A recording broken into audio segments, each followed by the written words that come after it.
Assalamualaikum warahmatullahi wabarakatuh.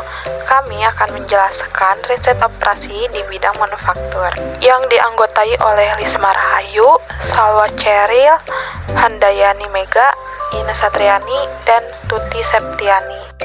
Riset operasi merupakan suatu metode untuk memformulasikan dan merumuskan permasalahan sehari-hari, baik mengenai bisnis, ekonomi, sosial, maupun bidang lainnya ke dalam pemodelan matematis untuk mendapatkan solusi yang optimal.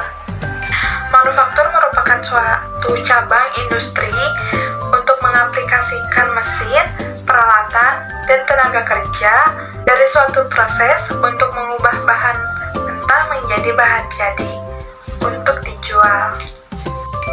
Jenis-jenis perusahaan manufaktur ada pakaian dan tekstil, minyak, kimia dan plastik, elektronika, komputer dan transportasi, makanan, logam, kayu, kulit, dan kertas. Karakteristik perusahaan manufaktur memiliki sifat yang berbeda dengan jenis perusahaan jasa, di mana konsep perbedaan karakter ini menjadi salah satu hal yang menyebabkan perbedaan strategi kedua jenis perusahaan.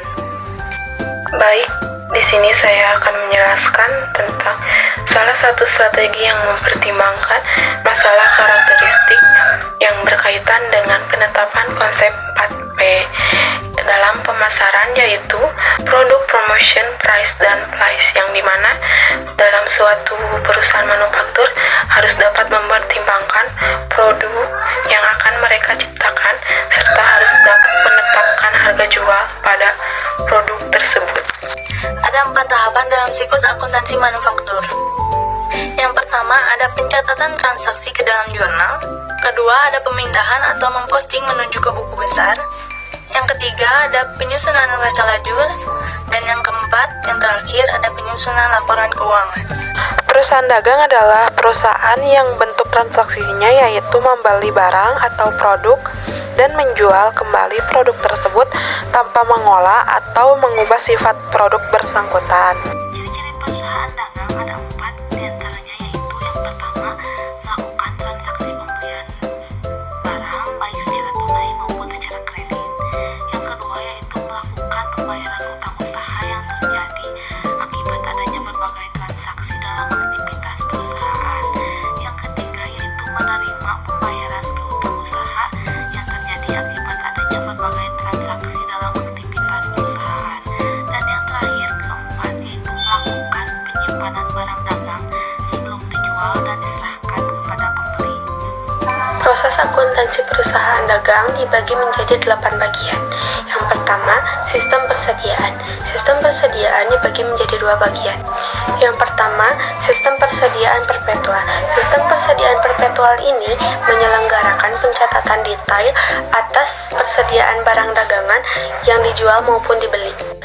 Yang kedua, sistem persediaan periodik. Dalam sistem periodik ini tidak dilakukannya pencatatan detail, namun pencatatan akan dilakukan pada akhir periode. Setelah sistem persediaan, poin yang kedua adalah pembelian barang dagangan, potongan pembelian, retur dan pengurangan harga pembelian. Yang kelima, biaya pengangkutan. Yang keenam, penjualan barang dagangan. Yang ketujuh, potongan penjualan dan retur serta pengurangan harga. Dan yang kedelapan, pendapatan penjualan, beban pokok penjualan, serta laba kotor.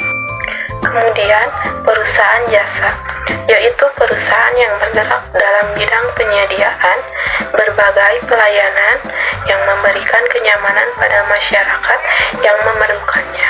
Walaupun dalam penyediaan jasa diperlukan barang berwujud fisik, tetapi pemakai fasilitas fisik tidak membayar untuk barang fisik tersebut, tetapi untuk jasa yang diberikan oleh barang fisik.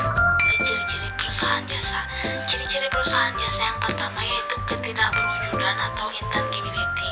Intangibility itu jasa tidak dalam bentuk fisik sehingga tidak dapat disimpan dan harus segera dikonsumsi pada saat diperoleh. Yang kedua, ketidakterpisahkan atau inseparability. Inseparability ini konsumen tidak terlibat dalam jasa tersebut, tetapi jasa tersebut diberikan dalam hal hal seperti acara televisi. Yang ketiga yaitu keanekaragaman atau heterogeneity. Heterogeneity ini yaitu jenis dan kualitas layanan yang berbeda-beda. Sedangkan yang terakhir yaitu keterlenyapan atau perishability. Perishability ini adalah manfaat pada jasa akan habis dengan cepat sehingga konsumsi akan dilakukan berulang oleh konsumen.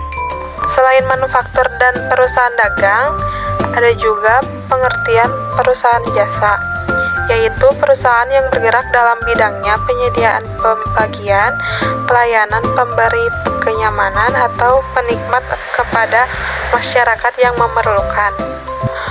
Hubungan timbal balik antar perusahaan manufaktur, dagang, dan jasa terbagi menjadi 3, yaitu perusahaan manufaktur, perusahaan dagang, dan perusahaan jasa. Sekian presentasi dari kami, mohon maaf bila ada kesalahan karena kami masih belajar. Assalamualaikum warahmatullahi wabarakatuh.